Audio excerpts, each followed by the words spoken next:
Assalamualaikum warahmatullahi wabarakatuh. Apa kabar semuanya? Hari ini kita akan belajar mengenai komponen peta. Apa-apa saja komponen peta? Yang pertama ada judul peta.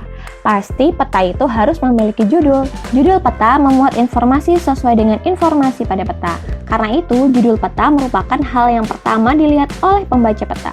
Contohnya adalah peta rupa bumi digital Indonesia. Nah, dari judul ini kita bisa mengetahui bahwa ini adalah peta rupa bumi digital Indonesia. Yang kedua ada garis tepi atau border. Ini adalah contoh dari garis tepinya. Nah, garis tepi adalah garis yang terletak di bagian tepi peta dan ujung-ujung setiap garis bertemu dengan ujung-ujung garis yang berdekatan. Yang ketiga ada orientasi. Nah, orientasi itu adalah petunjuk arah atau arah mata angin. Orientasi peta biasanya berbentuk tanda panah yang menunjuk ke arah utara. Nah, yang keempat harus ada skala. Nah, skala peta adalah perbandingan jarak antara dua titik sembarang atau luas wilayah di peta dan jarak sebenarnya dengan satuan ukuran yang sama. Nah, ada tiga bentuk penyajian skala pada peta. Yang pertama adalah skala angka atau numerik. Adalah skala yang dinyatakan dalam bentuk angka atau perbandingan. Lalu yang kedua adalah skala garis. Yang ketiga adalah skala kalimat atau verbal. Nah, yang kelima ada insert peta. Pada insert peta merupakan sebuah peta tambahan yang mempunyai ukuran lebih kecil dan memberikan kejelasan yang terdapat di dalam peta utama. Ini adalah contoh dari insert peta. Insert peta ini merupakan sifat menjelaskan wilayah yang terdapat pada peta utama. Yang keenam harus ada legenda. Legenda peta merupakan keterangan semua simbol yang terdapat pada peta agar peta mudah dipahami. Sebenarnya tidak ada aturan baku dalam penggunaan simbol dan warna yang menyajikan legenda, sebuah informasi penting yang dapat digunakan untuk menerjemahkan informasi pada suatu peta. Yang ketujuh harus ada koordinat. Nah, koordinat itu berhubungan dengan garis bujur dari garis lintang atau disebut juga dengan garis astronomi. Garis bujur dari garis lintang biasanya ditunjukkan dengan satuan derajat. Yang kedelapan harus ada simbol peta. Nah, kenampakan pada peta tidak sama dengan yang ada di foto. Maka, foto akan menampilkan bentuk apa adanya. Adapun peta menampilkan informasi baik yang tampak maupun tidak. Untuk menampilkan fenomena dan bentuk secara informatif, digunakanlah simbol. Ini ada beberapa jenis simbol.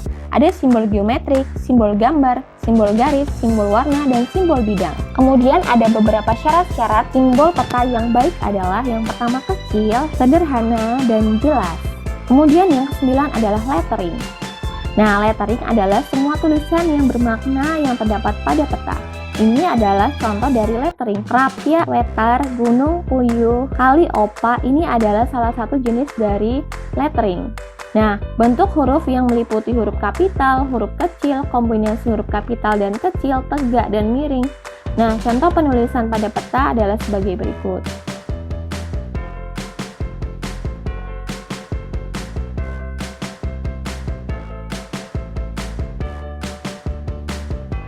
Kemudian yang ke-10 ada warna peta. Nah, warna peta lazim digunakan untuk menunjukkan perbedaan objek pada peta, objek yang satu dengan objek lainnya. Perbedaan objek tersebut kemudian digambarkan dengan warna berbeda. Penggunaan peta beberapa tersebut antara lain terlihat sebagai hal berikut.